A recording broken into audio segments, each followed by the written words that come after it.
Hello, everyone, and welcome to the Great Awakening Generator. I'm your host, Rose McNair. Today, I am talking to Dr. Stuart Bramhall, who is from Anam Cara and the lead of the Taranaki People's Health Alliance, PHA. Okay, and just for benefit, Taranaki is a region in the central North Island, and I understand that Stuart comes from New Plymouth, the town of the beautiful Mount Egmont, Taranaki. Hello, Stuart. Good day. How are you today? Great. We're having beautiful fall weather here. Oh, right, wonderful. That's good. I find mountain climates very beautifully different from others. I mean, most climates are beautiful, but it's a different dynamic altogether being in a mountainous as area, for want of another word, right? Or region. um, so Stuart, today we're talking about Anam Cara and your position as the lead of the Taranaki. Well, not necessarily your position, but we're going to talk about the Taranaki People's Health Alliance Hub. And I was just wondering, if before we do that, could you tell us a little bit about yourself, please? Well, as people will tell from my accent, I'm originally from the United States, and I've been in New Zealand for 20 years. Before I came here, I was in private practice psychiatry, both in general psychiatry and child psychiatry. And I worked for the NHS here in New Zealand for 8 years. And of that, 5 years was in child and adolescent psychiatry, and 3 years was in general psychiatry. Okay. And I've been in New Plymouth for 17 years. Right. Yeah, I can see why you wouldn't want to leave New Plymouth. Right. So you've got quite a history, and you've done extensive work with some big organizations. You've worked even for the United States government on a project, not directly, but with one of their departments. Is that right? Did I read that right? Well, no. Actually, it was in the state of Washington, and it Okay. was a group of doctors and citizens that wanted to have free healthcare for everyone. Yeah. And so they have binding referendums in Washington state. And so the way it works is because it's immediately enacted, because it's binding, you have to write it as if it was a piece of legislation. Okay. So we wrote this legislation to create a Washington health security trust that would fund healthcare for everyone in Washington state. And then we weren't successful in putting it on the ballot. So one of the legislators subsequently introduced it as a bill. And so it's been introduced as a bill every year until 2018. I'm not sure what happened, the last time I saw it was introduced was in 2018, and then there was COVID, and Right. I'm not sure if they're still entertaining it. But it was so comprehensive that they could introduce it as a bill in the legislature. But it was Washington state, not the whole of the United States. Right. Yeah. So I'll just tell you, so your internet seems to be cutting in and out because it just did a few flashbacks Okay. now, and so just be aware of that. We'll keep going because Okay. most of it has been really good so far. So Anam Cara, what is Anam Cara? Well, Anam Cara is a collection of volunteers, both in New Zealand and in the UK, that make themselves available to offer group support sessions on Zoom for people who just feel a need to talk to someone. Okay. And so in terms of the support that they offer, so I understand there are all kinds of practitioners. Is that right? Like there are practitioners like yourself who have dealt with psychiatry, who have experience in psychiatry, mental health. Other people do mental health. It comes into these various categories. Is that correct? My understanding? Well, the general rule is that there are always 2 volunteers on every call, and one of them has to have experienced in dealing with mental health issues, and Okay. that doesn't have to be a psychiatrist. It could be a clinical social worker. It could be somebody who's a trained therapist in neurolinguistic programming. But the expectation that is, if you do deal with someone with serious mental health issues, that you know how to deal with that if that person is. Okay, so it's mainly focused on mental health?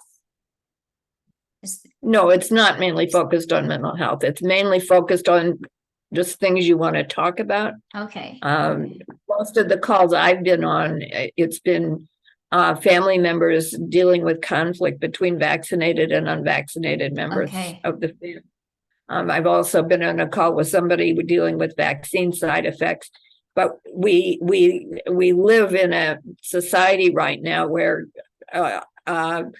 there's just a lot of stress on people, in part related to the lockdowns, in part related to the mandates and people losing their job, in part because of food inflation and worries about financial problems. And because of our close association with PHA, people who are dealing with the issue of, say, a conflict over the issue of a vaccine in the family, they feel more comfortable coming to us than going somewhere else, because we know that we're generally supportive of people who are not vaccinated. Yes, and anyway, I suppose when you speak to somebody outside of the family, when a person speaks to somebody outside of the family, there's more likely there's going to be a neutral perspective from that, rather than, an emotional response, so to speak of. Right. So how long has Anam Cara been going for?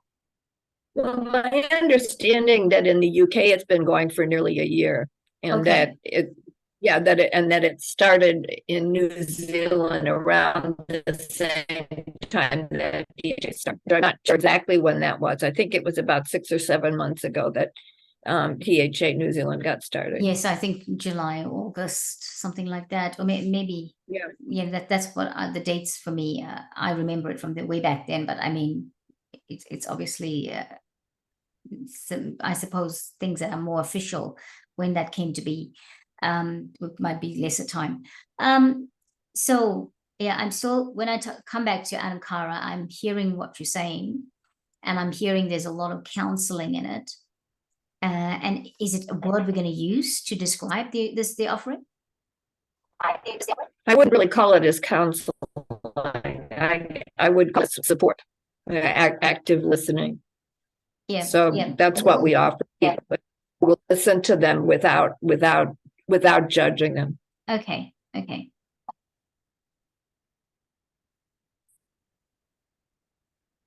Okay. Wow, we're back. So Stuart, you were talking about Anam Cara being a support more than a counseling facility, right? Because I said counseling. Right. Counseling, usually when you do counseling with people, you make some kind of treatment contract with them, with certain goals or objectives that they want to achieve. And it's considered really unethical to do counseling with someone unless you have a treatment contract. And so this is just, we're not helping people make personal change. We're just being supportive listeners. Great, supportive listeners. I like that. That's a good way to describe it. Okay, so it's been around for us. Is it as long as the People's Health Alliance has been around? Because the People's Health Alliance nearly as long. Okay. Nearly as long, yeah. All right. So so you have give us a few examples of the different types of practitioners that are part of Anam Cara, please. I worked with somebody who's a neurolinguistic programming therapist, 2 clinical social workers, a hypnotist, a massage therapist, and art therapist. Okay. Okay. So can you say that again, please? I think it was just distorted a little bit. Okay. Okay. I worked with a neuro-linguistic programming therapist, 2 clinical social workers, a hypnotist, a massage therapist, Okay. and an art therapist. Okay. Okay. All right. So that's quite diverse, isn't it, in terms of the offerings? Because Yes. yeah, Yes. yeah. So that's really good. Now, if somebody wanted to be a part of Anam Cara, how do they do that? How do they go about it? Well, right now I've agreed to be in charge of Anam Cara in New Zealand, and they Okay. just could email me if they want to be part of it as a Okay. volunteer. Yes. And so how many hours in a week will a volunteer have to commit to? Well, usually we just ask for an hour a week. Right now on Tuesday we have some fluctuation, so we have one person doing an hour a month, Okay. and some people just do backup if one of the volunteers isn't available. That's assigned to that night. Yeah. So I've heard a lot of people rave about Anam Cara in terms of it's a great thing. It's great to be a part of Anam Cara. Have we got lots of people on there? Do we have lots of volunteers or with Well, I think at the moment, Rachel was organizing Anam Cara, and she had so many other responsibilities, being a co-leader of PHA, that she didn't really have time to actually communicate with all the volunteers and to actually do more than one call a week. And so what I've done is I've communicated with everyone who expressed a keen interest in volunteering, and I've set up an additional call on Wednesday evening and a call on Tuesday evening, and that's in addition to the call Wednesday morning that Rachel had started. Okay. Okay. So have you got practitioner people with experience in terms of energy healing as well on Anam Cara? And by Not that yet. I mean Reiki, that kind of thing. And well, we have one woman who is a former shiatsu massage therapist, who is a yes. Kind of a lay. She's a lay volunteer with Anam Cara because she doesn't have previous experience. We're concerned that if somebody is suicidal, that would be a kind of mental health crisis. We just Okay. want to make sure there's somebody on the call that can help if somebody in that situation calls in. Okay, so we kind of missed a little bit of it because of the distortion from the Wi-Fi. But could you, for the benefit of our audience, please say that again? Okay. Let's see, what was I? You were talking about the massage therapist. And right. The energy healing. Yeah. For the most part, the energy healers are like volunteers. Okay, we just missed that. We just missed that completely. Can I ask if you would maybe sit slightly back from your computer and let's see if this is better. Okay. Let's see if it works better. Okay. Yes. Okay. Okay. So sorry. So on every call, we have 2 volunteers. We have one who's an experienced clinician, and one is a lay volunteer with experience in active listening. And some of the energy healers in Anam Cara are participating in as a lay person in those calls. Okay. That's great. That's good to know. Yeah. Yeah. Okay, that's great. So I guess we will put the information in the description box, like I mentioned, to you with regards to how people can get in touch with me, with you, etc. Okay. Now, how's the process work? So, in terms of, I sign up for to be a practitioner. If it was me, and I sign up to be not a practitioner, a support person or support volunteer for Anam Cara, and then I do my 1 hour a week. How often do we meet? Is there any kind of training that is offered to the support person, etc.? Well, we encourage people to participate in existing Anam Cara calls, either in New Zealand or in the UK, before they go on their own to do it. So, Okay. yeah, that in fact, I myself did that. I participated in 3 Anam Cara calls before I started doing them on my own, just Okay. to get what the protocol was. Yes, and that's basically where you shadow somebody, you observe, you maybe contribute to it as well. Is that how that works? It usually better a person to be on the call that's silent. That can be very troubling to somebody who's just signing in for the first time. Yeah. So even if you're observing, you're encouraged to contribute. Okay. Okay. Great. That's good. Okay. And that makes sense. All right. So I'm just looking through my list of questions.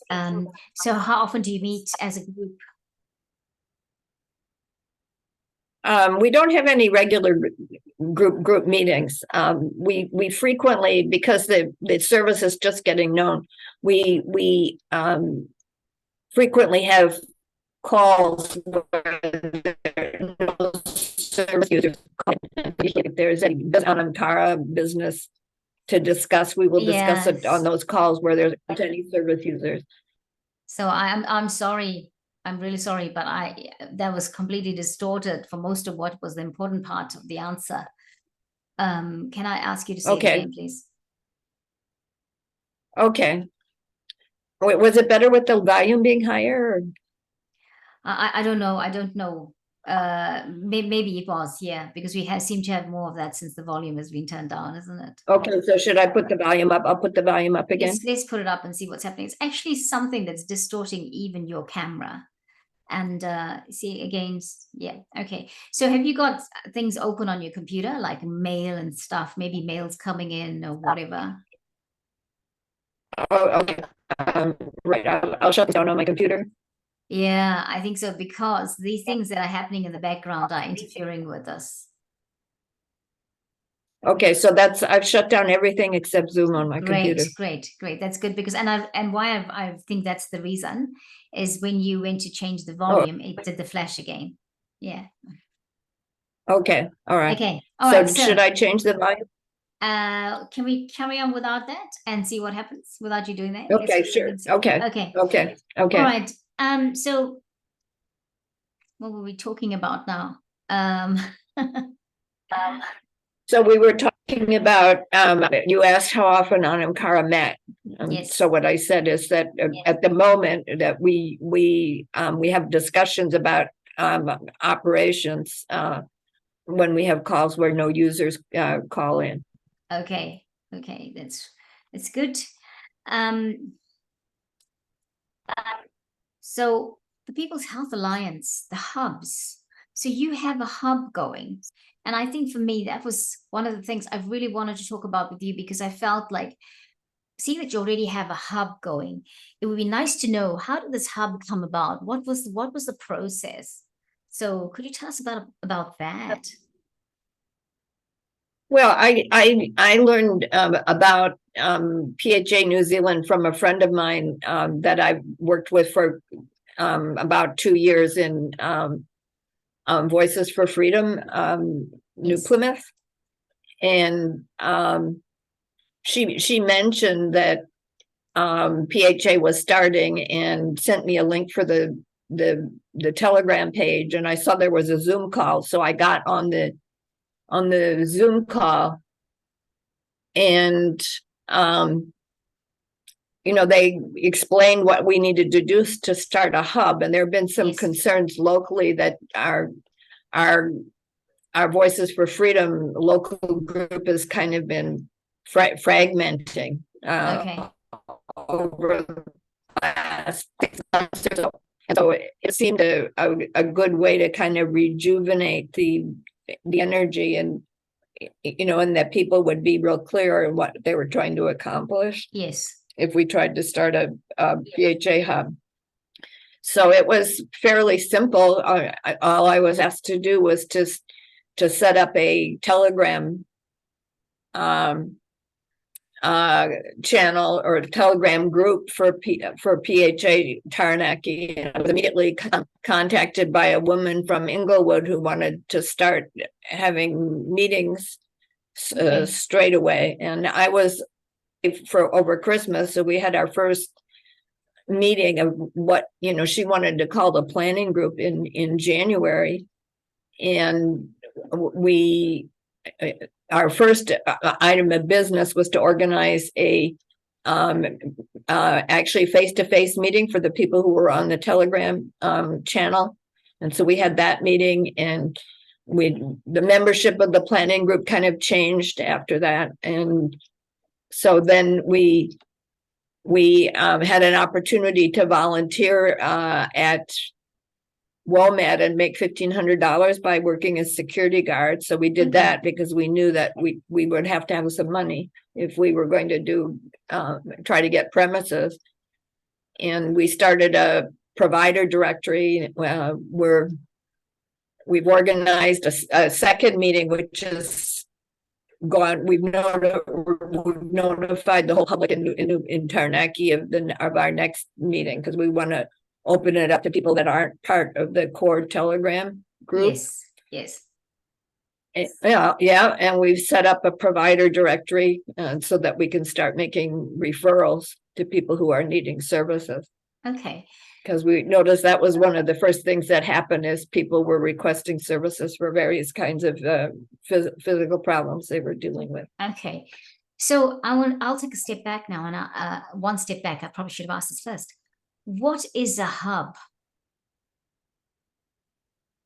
Well, a hub is a grassroots led community organization that's committed to empowering people in the community to take charge of their own health care. Yeah, I like that. I really like that explanation. And so you have your hub already operating, and it's obviously going. How's that? So I understood you do a virtual hub. You're not necessarily people don't meet face to face. Is that right? They're not able to meet face to face right now. We don't have premises. Okay. What we're doing is that we're trying to put certain key aspects of the hub in place while we're waiting to find premises. Okay. And one of the things we need to, there are a number of things that we need to work on, finding a building. Yes. We need to increase our number of allopathic healthcare providers, because at the moment we mostly have holistic health providers and some nurses who were mandated out of their job with the vaccination, and now are retraining as holistic health providers. Okay. Wow. And we're currently dealing with the situation where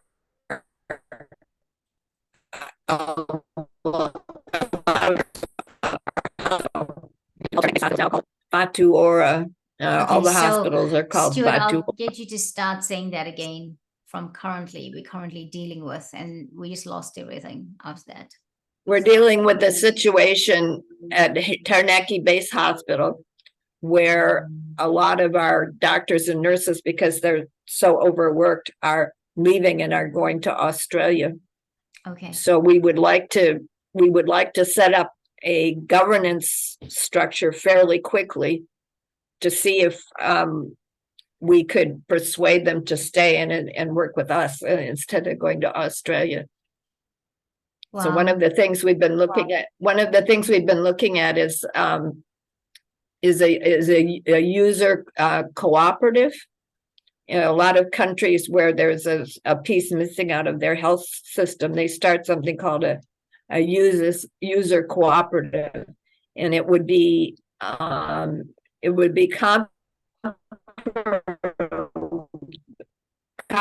association, so that it would mean that.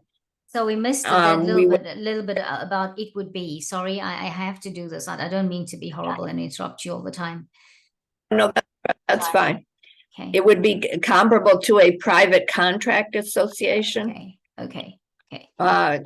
Yeah, so that we don't want to be in a situation where we have to pay GST on our revenue, and we don't want to have to pay income tax, and we don't want to have to pay, we don't have to follow WorkSafe rules for employees. And so we want some kind of unincorporated society that does not follow government rules, but at the same time has some legal protection for all our members. Yes, indeed. It sounds like we need to have a balance, because you can't go from one extreme to another. There has to be common sense, I guess, and looking after. Right, and so with a user cooperative, it would be run by the users. Okay. So that they would appoint a board who would negotiate contracts with health providers, make decisions about funding. Our feeling is that we would like to go with just COHA or donations as their source of. Once you have an income stream, then the government's going to want to start taking tax from that. So we want to just keep it on a basis. But at the same time, our members need to have some kind of legal protection, for their COHA. Yes. Yeah. And they need to have some way to demand accountability of their health providers. And I think the user cooperative with all the power and the people who actually use the service. That's right. That's really good. I'm just listening to what you're saying, and I'm thinking, well, we've got such serious problems when it comes to health, in terms of what's been done to our medical system. Because if medical staff are leaving and going to Australia, we were already, prior to the mandates, we already had a shortage of medical staff in New Zealand, or medical practitioners, shortages of nurses and doctors, for example. And then we go to we got the mandates, and then some of them just left the profession. And now we've obviously having to deal with the repercussions of that, and that is why such a thing as a PHA and Anam Cara has come about, because we need to find something that can actually help us through this time, that is unbiased, right? Because that's what I see.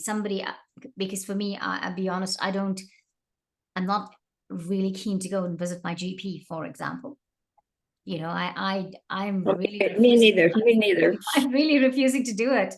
And I've needed my GP. You saw me walking away from the desk earlier, and I'm not walking quite right because I have some inflammation in my feet. I was diagnosed with rheumatoid, 2013, and it's just been, I was in remission, and it's just kind of started in the last 12 months again.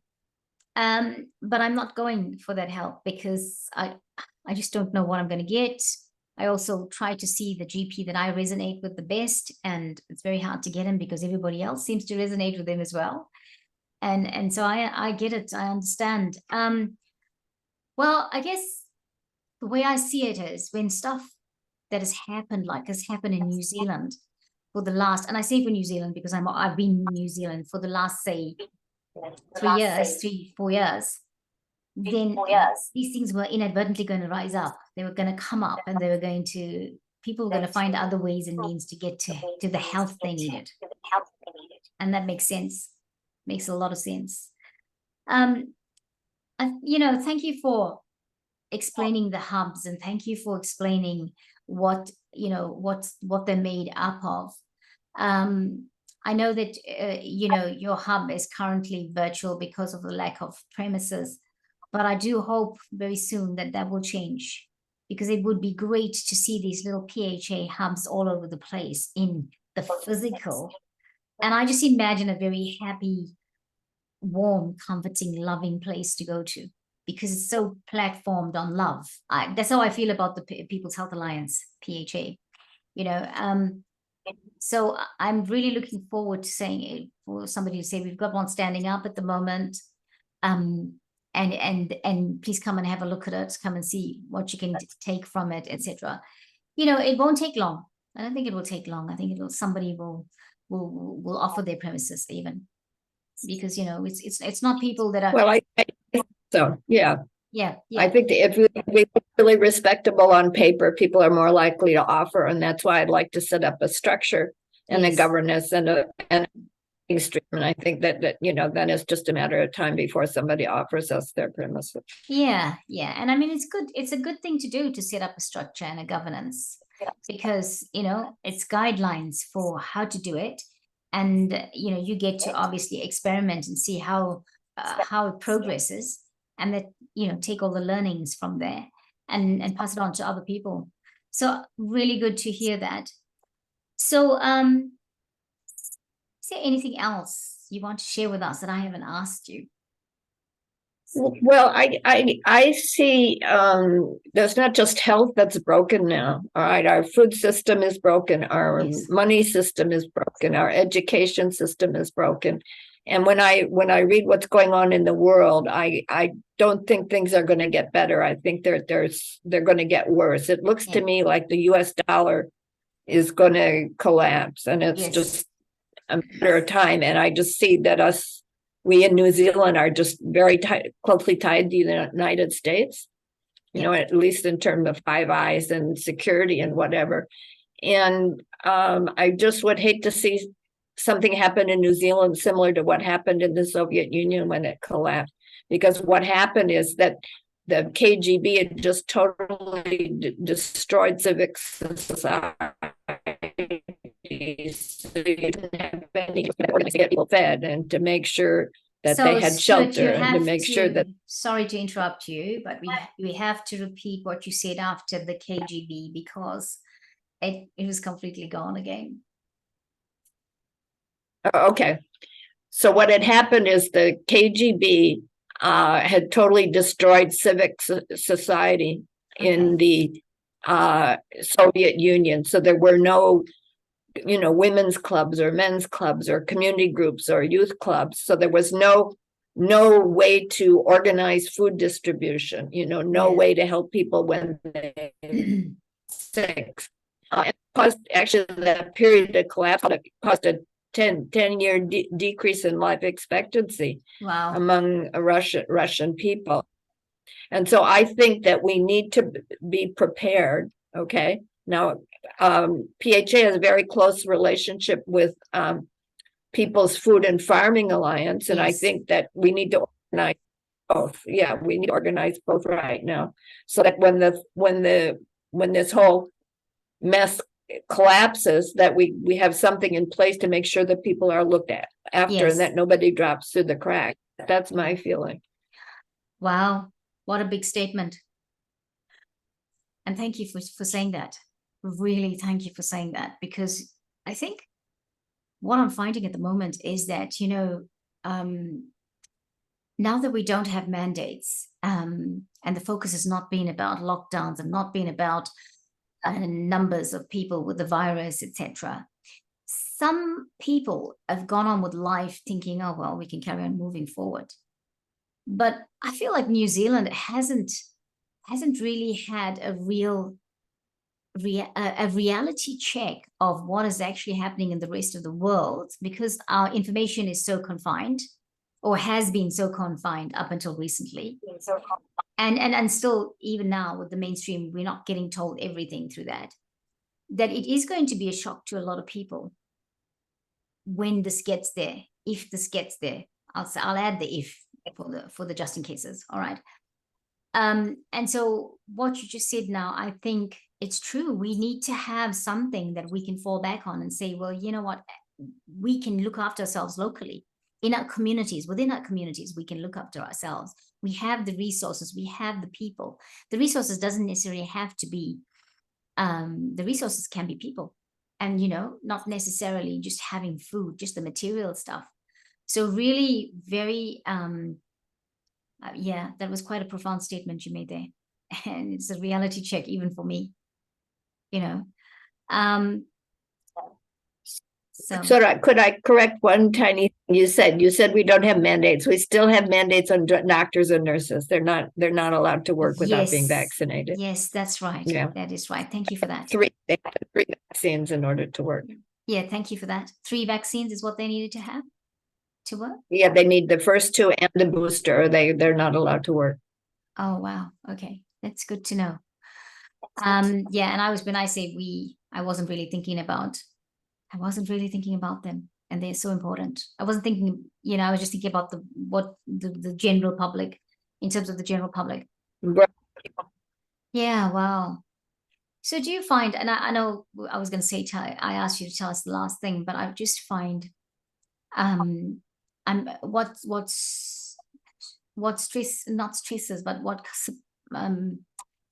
amazes me in a negative sense is that people are so bent on not dealing with things in our society, in particular in New Zealand, in terms of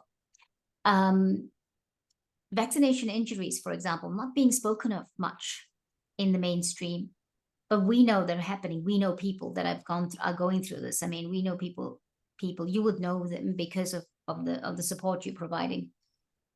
Is there a lot of this going on, do you think, from your experience?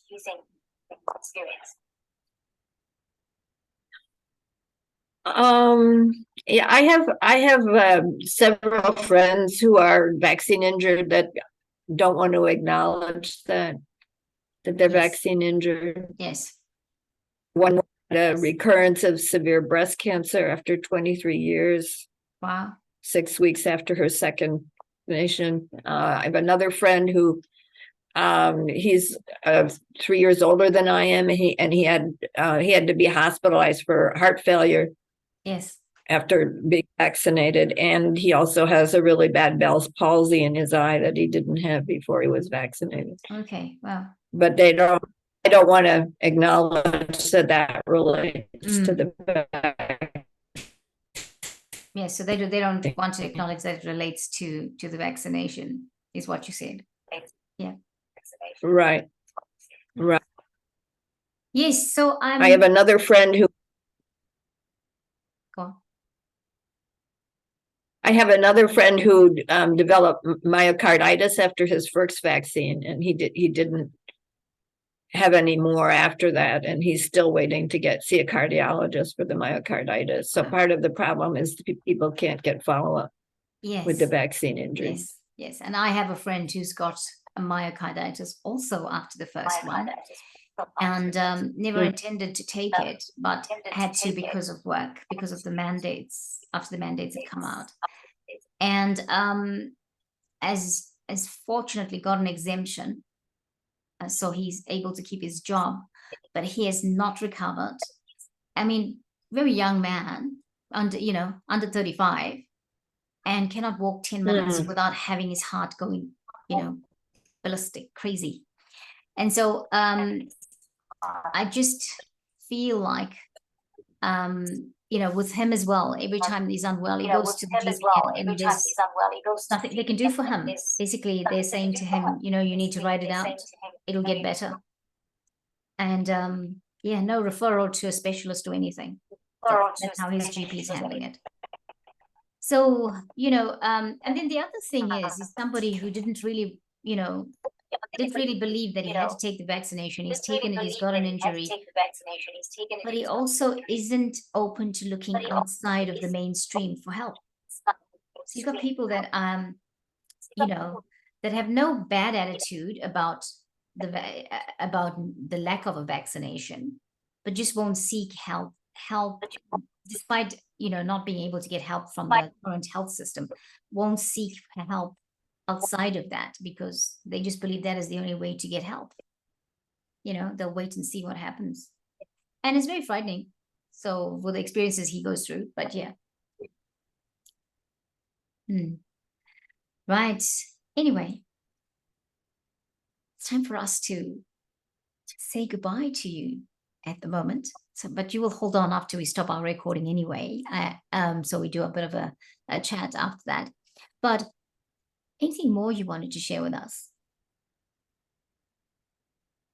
No, I can't think of anything. Great.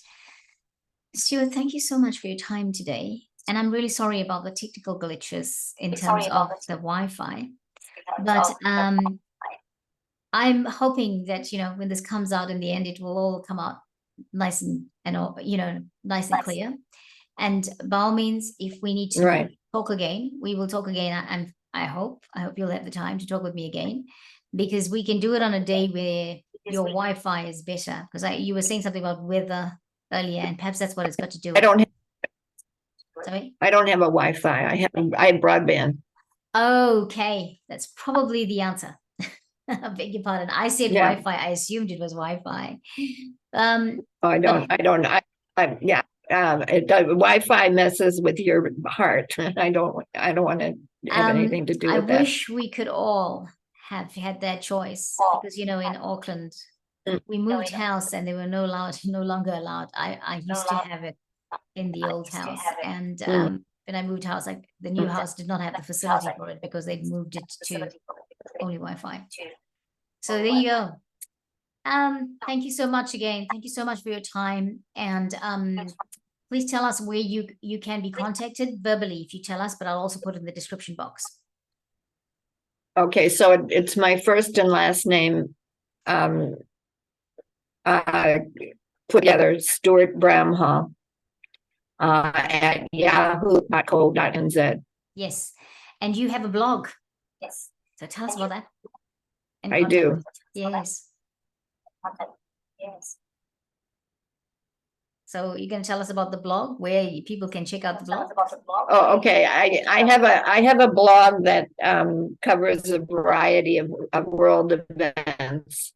It's usually a matter of republishing parts of other articles, that I think people should pay attention to. Okay. And what is that address? Is it www.stuartbramhall.com? Okay, it's www.stuartbramhall.com. Great. Okay, so thank you so much for today. I really appreciate your time, and we will catch up soon. And to our audience, to everyone, thank you again for joining us. I hope you got something out of our message here about the work that Stuart is doing, as well as the People's Health Alliance, and of course, Anam Cara. And if you're thinking that you want to be a volunteer with Anam Cara, please get in touch with Stuart, and I will beg your pardon, I will put the information you require to get in touch in the description box. So thank you so much. Could you put some information on how people can jump on an Anam Cara call? Absolutely. Do you want to tell us about it, or you've got some information the thing is that there's a woman in the UK who pays for the Zoom link. It's a meeting number that's available essentially 24 hours a day, and then a password. Okay, that's great. So you'll give me that information. You have to go. So you'll give me that. Yeah, I'll give it to you so you could put it in the. Okay, wonderful. Thank you very much, everyone. So that's also going to be in the description box. And we'll catch you next time here on the Great Awakening Generator. I'm your host, Rose McNair. Thank you. Bye-bye.